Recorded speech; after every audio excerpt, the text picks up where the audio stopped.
नमस्कार दोस्तों, स्वागत है आपका इवनिंग रिपोर्ट में। 27 अप्रैल का दिन, पूरे दिन आप देखिए तो मार्केट ने थोड़ी सी रिकवरी की कोशिश की। थोड़ी शॉर्ट कवरिंग हुई। सन फार्मा, रिलायंस जैसे स्टॉक से काफी सपोर्ट मिला। तो आप कह सकते हैं ठीक ठाक दिन था, कंसोलिडेशन का दिन था। लेकिन एक बहुत इंपॉर्टेंट बात थी इसमें, जो लगातार बनी हुई है उसको थोड़ा सा ध्यान रखना चाहिए, और वो बात ये है कि छोटे मझोले शेयरों में अभी भी इंटरेस्ट बना हुआ है। चलिए शुरुआत करते हैं फिर हेडलाइंस के साथ। तो इस समय बिग पिक्चर मार्केट की ये बन रही है कि निफ्टी ने करीब 200 पॉइंट की रिकवरी की, गेन किया, मोमेंटम बना, और मिड और स्मॉल कैप में आज भी मोमेंटम बना हुआ था। बैंक शेयर्स थोड़ा सबड्यूड परफॉर्मेंस कर रहे थे। बैंक निफ्टी एकदम बहुत ही थोड़े से अंतर, मतलब गेन के साथ बन रही थी, इसलिए मैं इसको फ्लैट कह रहा हूं। सन फार्मा में 7% की तेजी हुई। उन्होंने एक कंपनी है ऑर्गेनान, जिसको एक्वायर किया है, यूएस की कंपनी है, और मार्केट ने इस डील को पसंद किया और स्टॉक 7% ऊपर बंद हुआ। आरआईएल के नतीजे कमजोर थे, उसके बावजूद मार्केट ने उसको सपोर्ट दिया, और एक्चुअली आरआईएल ने ही आज मार्केट को सबसे ज्यादा मजबूती प्रदान की, वहीं से सपोर्ट आया।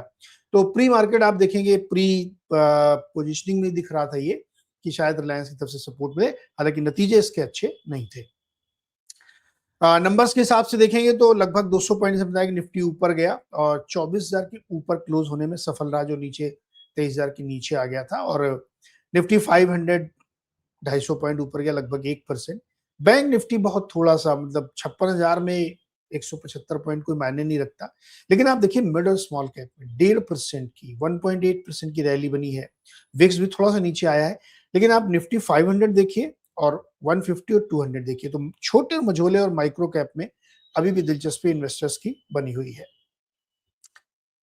लगभग डे हाई पे जाके बंद हुआ। शुरुआत में जब खुला था मार्केट तो थोड़ा सा लड़खड़ाया था मार्केट, लेकिन फिर मिड डे के आसपास से मार्केट ने अच्छी रिकवरी दिखाई और फिर सस्टेन बेसिस पे उसको मेंटेन किया और ऑलमोस्ट डे हाई पे क्लोजिंग देने में सफल रहा।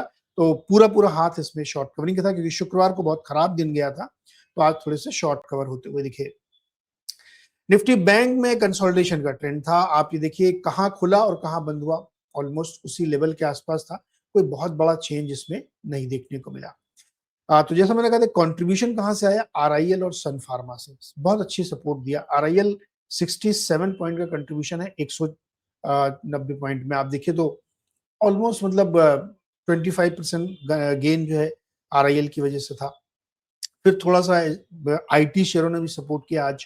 इन्फोसिस, टीसीएस वगैरह में थोड़ी मजबूती थी, लेकिन बैंकों की तरफ से सपोर्ट नहीं आया। देखिए एचडीएफसी बैंक ठीक है, थोड़ा सा चला है, बहुत हैवी वेट है, इसलिए थोड़ा सा फर्क उसका आया, 17 पॉइंट कंट्रीब्यूट किया। लेकिन एक्सिस बैंक नतीजे इन लाइन या स्लाइटली सॉफ्ट थे, तो मार्केट ने पिटाई कर दी, 23 पॉइंट कंट्रीब्यूट किया इसने लोअर साइड में।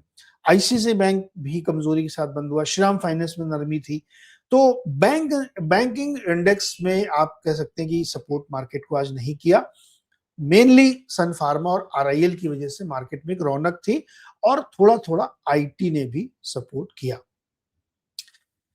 ये है आपका हीट मैप जो निफ्टी 500 का है, और इसमें आप देखेंगे तो ज्यादातर आपको ग्रीनरी दिखेगी, और उसका रीजन यही था कि निफ्टी 500 ऑनवर्ड्स तमाम स्टॉक्स में रैली बनती दिखी। Micro cap, mid cap, small cap में अच्छी खरीदारी बनी, तो इसीलिए आपको ये ग्रीनरी दिखाई दे रही है यहाँ पे। तो ये एक अच्छा संकेत है। अगर एडवांस डिक्लाइन भी हम लोग आगे देखेंगे तो सही दिखेगा। आरआईएल में जैसा हमने दिखाया कि रैली बनी थी, लेकिन आरआईएल, सन फार्मा, एक्सिस और आईसीआईसीआई बैंक। अब आईसीआईसीआई बैंक को आप देखिए बिल्कुल डे लो पे जाके बंद हुआ है। हालांकि बहुत बड़ी गिरावट नहीं थी, फिर भी डे लो पे बंद हुआ। और एक्सिस बैंक बहुत बुरी तरीके से गिरा। देखिए एक रेड कैंडल भयंकर नीचे आई थी, वहां से रिकवरी के बावजूद 3% कमजोरी के साथ बंद हुआ, हालांकि रिकवरी इसमें जरूर हुई थी। एडवांस डिक्लाइन को आप देखेंगे तो यहाँ पे 41 शेयर निफ्टी के 50 में से मजबूत बंद हुए। 500 के 419, काफी बढ़िया आप कह सकते हैं कि ये एडवांस डिक्लाइन है। 3,000 के सामने 1272 शेयर ही कमजोरी के साथ बंद हुए। हमने लास्ट वीक सुनील जी के साथ जो एडवांस डिक्लाइन का एनालाइज किया था 5 दिन का, तो उसमें शुरुआती ट्रेंड अच्छा था, लेकिन आखिरी के 3 दिनों में ट्रेंड गड़बड़ा गया था। आज वो फिर से रिकवर होता हुआ दिखेगा। तो अब ये एक और फैक्टर है जिसपे हम लगातार नजर रखेंगे। डेली बेसिस पे तो बात करते हैं, लेकिन मतलब वीकली बेसिस पे भी इसको एनालाइज करेंगे कि भाई किस तरह का रुझान बनता हुआ दिख रहा है।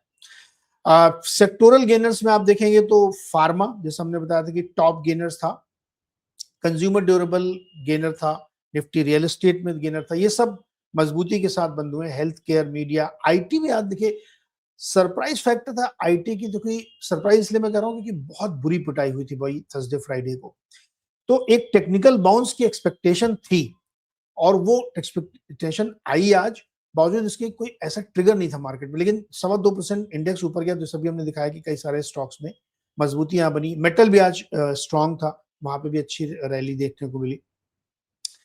नंबर्स एफआईआईज ने आज भी बेचा है, आज हालांकि उनकी बिकवाली काफी कम थी, 1151 करोड़ की इन्होंने बेचा है, और डीआईएस ने आज भरपूर 4123 करोड़ खरीदा। मे भी उन्होंने आईटी शेयर खरीदे हो, आई एम नॉट श्योर, लेकिन डेटा देख के ऐसा लगता है कि आईटी की तरफ उनका रुझान हो सकता बना हो, लोअर लेवल पर उन्होंने कुछ खरीदारी की हो, क्योंकि नंबर बड़ा है, 4000 करोड़ की बाइंग की उन्होंने, 1100 करोड़ की सेलिंग की है एफआईआईज ने। टोटल अप्रैल का अब तक का यानी 27 तारीख तक का अगर हम डेटा टोटल देखें तो काफी बड़ा गैप अभी बना हुआ है, 57,000 करोड़ से ज्यादा की सेलिंग एफआईआईज की दिख रही है और 43,000 करोड़ की बाइंग है डीआईएस की। तो 7 और 7 14-15,000 करोड़ का डिफरेंस अभी भी बना हुआ है, 14,000 करोड़ का नेट कह सकते हैं आप डिफरेंस है यहाँ पे।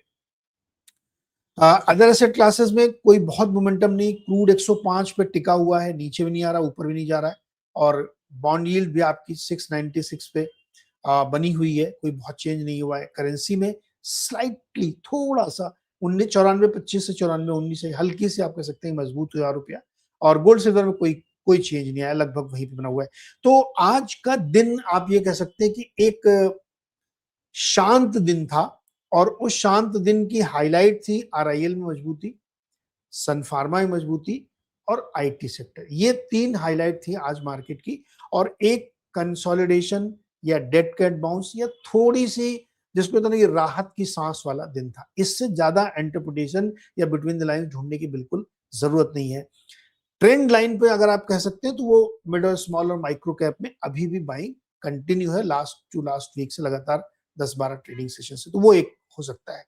अब चूंकि इंटरनेशनल मार्केट में कोई बहुत बड़ा डेवलपमेंट हुआ नहीं था अभी तक, तो अब अगले 12 घंटे में क्या परिवर्तन होगा उस पर हम लोग बातचीत करेंगे।